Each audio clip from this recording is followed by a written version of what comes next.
Now I'm gonna flick you over to the tenant side of things. So I have a couple of Yes. questions that the team sort of said, oh, check and see if there's any Yeah. comment on these things because the team are currently getting a couple of sort of changes within the SDA outcomes.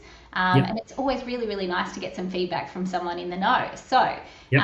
the current challenge that they put to me was that they've seen a large spike in single resident villa outcomes. Yep. So our concern with that is that we do get quite a few people applying as a family, Yep. and so wanting to apply Appendix H. Now, over the Yeah. last 3 or 4 years, we've had quite a lot of people get House 3 resident outcomes, which Appendix H applies to quite well. It's pretty Yeah. straightforward. And, the family go off and live together and apply Appendix H under a household. Mm. Now with people, there's been a spike. So at the moment, we've got 5 applicants that are wanting to live with their family, but have received a single resident villa outcome, and Appendix H has been declined because they've got a single resident outcome. So have you Yeah. got any comment about that? Is there any kind of plan there that where, normally when there's a change in the outcomes, we sort of think, okay, Mm. there's a bit of a price guide change coming. Yeah. Yeah. What's your take on that challenge? Yeah, look, definitely not a price guide change. Obviously, the SDA pricing arrangements are set in those 5-year blocks. 2028, isn't it? I think. Yeah, Yeah. yeah, and Oh, so wow. whether whether that's a good or a bad thing, Mm. the public servant in me on this shoulder goes, that's kind of the way it is. The Yeah. now commercial aspect of me kind of says, is there opportunity to maybe look at a mid-year review of the pricing arrangements for suitability? Mm. And I say that on the basis that, you know, building costs, as an example, in New South Wales have become more significant and have increased over a period of time that probably makes building SDA properties in that state a touch more difficult Really than difficult. Yeah. some others. Yeah. Yeah. Appendix H is a really interesting one. Mm. And, again, the public servant sits here on me and says, there's a set of rules and legislation that sits behind Appendix H, Mm. and primarily and around the SDA rules, and that is around the amount of occupants in dwellings. So, Yeah. there's a Yeah. legislative requirement that basically says the amount of people living within the dwelling cannot exceed the amount of bedrooms that the property has been registered for. So, Mm-hmm. as an example, if we use a 3-bedroom robust property, for all Yeah. intensive purposes, no more than 3 people can reside in that property because Mm. the legislation clearly outlines, and I think it's 32 of the legislation. Don't quote me. I'll come back to you on it. I'm going to check But that. but I'll come back to you if I'm wrong and correct it. But it does make the note that, for Appendix H, you can't have more people than Living in bedrooms, it. Okay. and So, oh, sorry, which you, is, you yeah, finish. I've got more and questions. so that places a real conundrum on what Yeah. Appendix H is about. So for example, if it's a 3-bedroom and you have 5 people in your family construct, Mm. for a legislative requirement, Appendix H can't apply. Yeah, and we've had a couple of those scenarios recently where we've sort of gone, oh, like previously this hadn't been an issue. However, it's Yeah, been highlighted and we've gone, okay, well, this person's moved into a house, they've got extra children that are sharing yeah, a room quite happily and always have, so it wasn't really a yeah, consideration. And they've actually had to move to a larger household in order to get the head count right, which to yeah. us seems really counterintuitive. Like Mm, there are going to be families that need to have children sharing a room, or the mum and dad are sharing a room, which is a really yeah, normally family, plan. yeah. And having to move house because of that seems troublesome. It doesn't seem like the right thing to do. Yeah, and then you've got to take into the context of the registration of properties and the kind of the capacity of rooms that the NDIA will consider as a part of Mm, its SDA enrolment processes. mm, In terms of kind of the group home living scenarios and 6 bedrooms exactly. or greater, We want to etc. encourage. We've been discouraging six-bedroom homes Yeah, for a long time, but if that's how it's going to have to be, then the investment industry responds, and it can be, again, just another layer of risk. yeah, and that's that was one of the policy discussions that in my kind of final time in the agency we were trying to explore is what is the right Mm. balance on that. Ordinarily a family of five, two kids are generally sharing. Yeah. Husband and wife are in a room. Kids share a Um, room. I don't want you them to know, not share because it's just another room I have to clean. So, yeah. And so, and so, the way I guess the SDA rules are written are relatively hard and fast. yeah. And because it's a legislative rule, it's law. There's no Exactly. real interpretation. There's not an interpretation of it, and so I think I've been out a while now, but I know that was a part of the policy considerations that the agency were trying to work with the Mm. department on and government on what is the right approach to Mm. this, and what do we need to consider as an ordinary life sharing with your husband or wife or Yeah. And partner, or investment, and that's ordinary. availability That's of that property type. Yeah, that's right. So, and I think I've kind of digressed a bit from your question, but No, uh, no, it's all good. um, I think that there's not a conscious, definitely not since I was there. There was never ever a conscious decision to make assessments specific to dwelling types. Yeah. And I know that there's the general myth that the agency kind of makes it up as they kind of go along. I The mean, sometimes from the outside, that's how it looks. Yeah, yeah, and I'm 19 years. I'm a public servant by trade, I guess. Yeah. That isn't the case. It's an individual assessment. I think there's a couple of things that can go a long way. One is acknowledge when you've made an error. I'm Mm. always a mass advocate of saying, hey, yeah, we Yeah. probably got that one wrong, and there's nothing ever wrong with that. I think people tend to respond more positively if there is an error made and someone can acknowledge it. Yeah. Great We're outcome. all human, no matter which side Um, of the fence you're on. Everyone's human. Yeah. You know? But then the second one is then obviously the reliance of evidence on what is Mm. supplied for that assessment. And Mm. again, the NDIA assessors and the delegates, they do a wonderful job, in making assessments in what are very difficult circumstances, complex legislation, complex policies. Yeah. Um, so it's never like my conversations always with stakeholders. The backyard is never ever always in order, so it's very hard to say you're always right, but it's okay to concede when you're not right. Yeah. But I don't think there's definitely not a conscious one bedroom villa assessment process. Okay, and that's really good to hear. Reminding us all that I guess everyone within the agency is really human too, and there's Yeah, no, other agendas that are trying to be pushed with changes in decision. It just is a human decision at the end of the day, and everyone's doing yeah, their best yeah, to and meet the legislation and have consistent, reliable outcomes. yeah, and I support the notion that more is better, more engagement, more information sharing, more stakeholder engagement, and Right? I still think that's probably an area that needs to be expanded and invested in more. Mm, Um, mm, yes, the sector is reliant on participants and dealing with participant choice and control. I think we all understand, though, that we are dealing with some of the most vulnerable people in our community, mm. and they may not have the skills or ability to engage at the level that needs to be engaged at. And that's where the providers of support, whether that be carers, whether that be family members, support coordinators, Yeah, right. SDA providers, still providers, that then becomes really important in their role. Mm, Um, but I don't think that balance is right just yet. mm, I think that balance of greater stakeholder engagement and management and information sharing could be expanded, mm, to help support transition and change. mm. That would Okay. be that would be an area that I think, especially in my time, I think that the agency could lean in on more. Mm.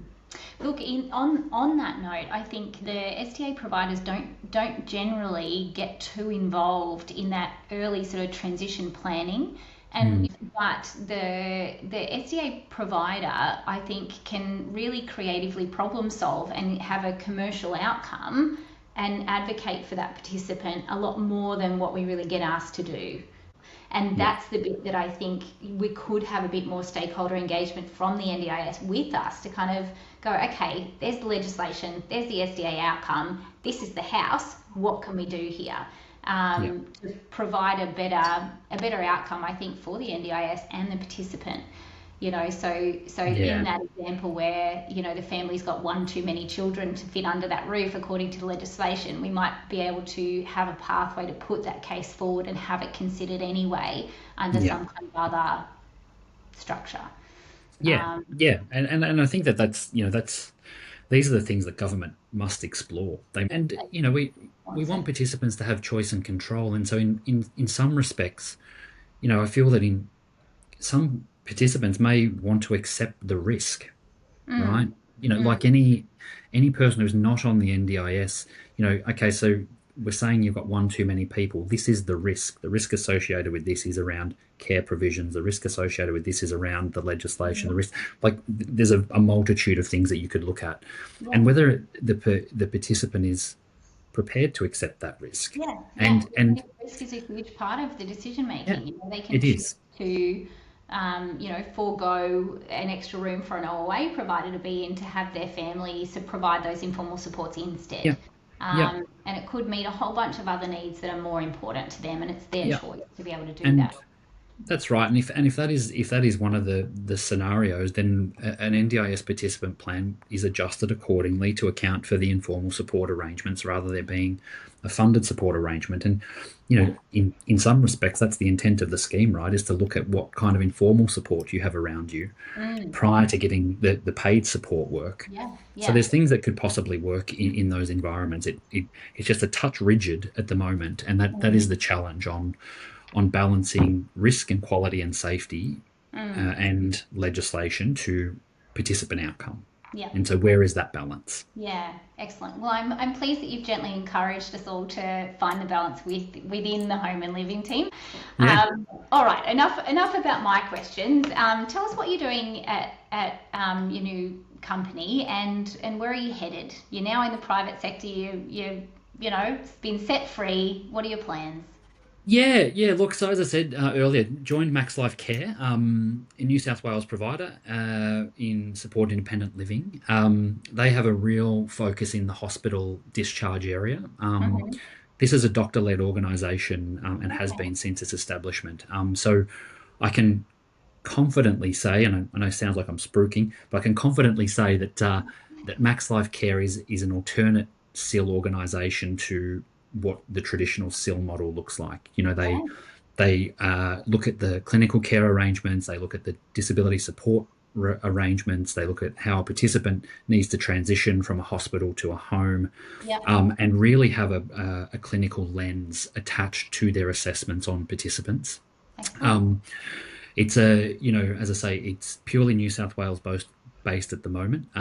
My role here really is to provide strategic government advice, so Mhm. making sure that all of their processes and procedures and operational aspects are aligned to government expectation, both from the regulator, so the Commission, as well as the NDIS and its claiming practices, and working within the participant plan, not outside of it, Yeah. to make Yeah. sure that they're delivering high quality service. Yeah, yeah, excellent. Well, having Yeah, having your oversight there, and in particular, it's good that you know working within a participant plan. I think, we often see providers that, might be just trying to make things work, but perhaps haven't got that commercial experience, yeah, and are generally sort of getting in there and overutilizing a person's plan without realizing, or without being able to plan ahead and do the change of circumstances and apply for that extra mm, money that's really required. So yeah. good to hear. You've got to make it viable long term. You do, and I'm a really strong advocate to work within the participant plan and understand what's in it. Uh, Yeah. you know, Again, going back to that kind of mistakes can happen. Humans are making decision type aspects. Sometimes they're not right, but Mm. for all intensive purposes, for your business operation as well as your regulatory compliance and all that stuff, continue to work within the participant plan. And I Yeah. think what prompted this conversation was about partnerships. How do you partner really well with organisations? And I Yeah. think I know David just popped up now, but Yeah. how do partnerships really operate in the sector Yeah. with good high quality SDA providers, with a good quality SIL in home support provider, with a good Mm. quality support coordinator. Hmm. and really understanding how those relationships work so it's in sync the Yep. whole time. Yeah. Um, I think in some of these SIL environments that I've been exposed to, the hope or the wish that if we provide a higher level of service, we'll get refunded or reimbursed or whatever you want to call it. It's a Mm. very, it's a risky business to run in that manner, and I would It is. And at deter the end from of the that. day, when people run out of funding and you can't pay your staff anymore, we see many providers just jump ship and go, "Oh, sorry, Yeah, mate, you run out of funding. We're not going to provide services tomorrow." And you sort of think, "Gosh, how did you let that happen?" It's really disheartening to see that the financial mismanagement of somebody's plan wasn't picked up early enough in the piece to kind of go, "Oh, your needs have increased and we need to apply for a review of your funding and address these changes so yeah, that we can continue supporting you really well." yeah, But yeah, those Some of collaboration it, pieces. some of it's Oh, structural. Now, I'm not sure. I've been listening for a yeah, little while now, guys. I'm sorry. I've been fighting terrible internet connection where I am, and I've just got to keep my camera off. that's And I've okay. been listening. A lot of what you're describing to me, it's a structural issue. When they went to NDIS and block funding was removed, and now businesses have to become businesses and compete for business. It's now a free market, Mm. and so yeah, you've got a business who provides services. If they're a for-profit activity, it's not a not-for-profit, but even a not-for-profit still needs to generate profit. It's just where it gets reinvested into. yeah, Um, and so people now have to run businesses like businesses, and there's only XYZ number of dollars coming through the agency, and every week more businesses pop up because it's perceived as some kind of gravy train, which everyone in this Mm. conversation knows that it's not. yeah, And I was having this chat at an event last week that for some of the older legacy supports that have been around maybe for 20, 30 years, that the transition from block funding to now you've got to compete and do a great job has been challenging. And they're yeah, not necessarily really robust businesses. And Mm. that's created its own problem. And then you've got the environment of bureaucracy.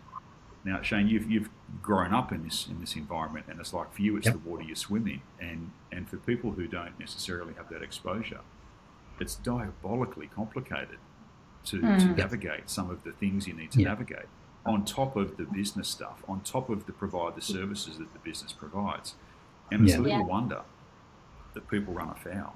And so for me, I'm a keep it simple, stupid kind of guy, and Mm. and for me, it's like how do we simplify this really complex miasma of different policies and settings? And if on Tuesday 1 + 1 = 2, but on Friday it equals 3, depending if we're a half moon or a full moon, that's kind of what it feels like sometimes. And but getting to know that, you can. It's really tricky. So for me, it's got to be yeah, simplified. It's got to be yeah, made clearer. It's got to the goalposts can't move. I'm Mm. not sure if you guys dipped into it while I was fighting for my internet. Mm. The changes in how some of the decisions out of the home and living team regarding um, what classification of properties you roll that versus what it'll be changed to on review, and so moving goalposts are a disincentive, things like that. mhm, So that's just for me, and I think the yeah, private sector, all these conversations, I think will be led by private sector. If it's left to government, in my experience, government will continue to make things more complex. It's got to be lobbying from the private sector back into mm, government to show, hey, this is what you're doing here is it's a barrier. It's yeah, making things more difficult, not less difficult, and it's taking time and funding away from participant outcomes that have now gone into mm, administration or compliance. So and I think that's sort of the responsibility of the private sector, and these kind of conversations, Shane, to your point, where it's in collaboration, because not one of us has all the ideas, and it's when we get our yeah, heads together and talk about what are you dealing with, I'm dealing with this, and how do you do that? Great, that's a good yeah, idea. Let's push that back to the agency. What do they reckon? I think that's that yeah, collaboration and that abundance mentality, not the scarcity one, because there's plenty of work yeah, out there that we need Yeah. yeah. more good operators, not less. And Yeah. Look, and oh, sorry, Shane. You go. yeah, and I was just going to say that I think in reality, the government have enough recommendations in this area of the NDIS. You had the Disability Royal Commission, you had the review into the NDIS, you've had reviews into aged care quality and safety, all of these kind of things. I would be surprised if there are no less than 600 recommendations across the multitude of reviews that the government have had.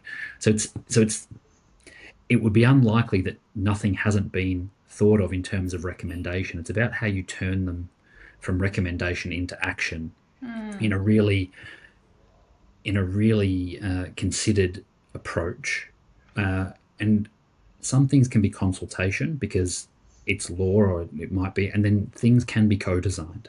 Yeah. But there are some things that can be manifestly co-designed that from everybody, the sector, the private sector, participants, their family members, there's nothing wrong with that. And the last part to this one is around the regulatory changes that had potentially been flagged through the review, and that around separation of services and conflicts of interest and all of these kind of things. Like, make no mistake on this, that they are still very live issues around how you separate your services as an organisation and what they look like. And so the private sector need to be really proactive in that. They need to understand that what does a legal separation of service mean? What does a practical separation of service mean? How does that impact my business that I might well have diversified 10 years ago? But how does that look in the coming 12, 18, 24 months? Like, there's things to come forward for this. I'm really, really pleased you touched on it, Shane, and I wasn't going to, because it'd take me another half an hour to unpack it properly with you, but I'm really pleased. We need another session. I'm looking at it. This is already 50 minutes, you guys. You guys have run off the reservation while I was gone. We got a lot. This could go on for hours. But look, just really briefly, and to your point, I'm really, really glad to hear that review recommendations are very much a current issue internally.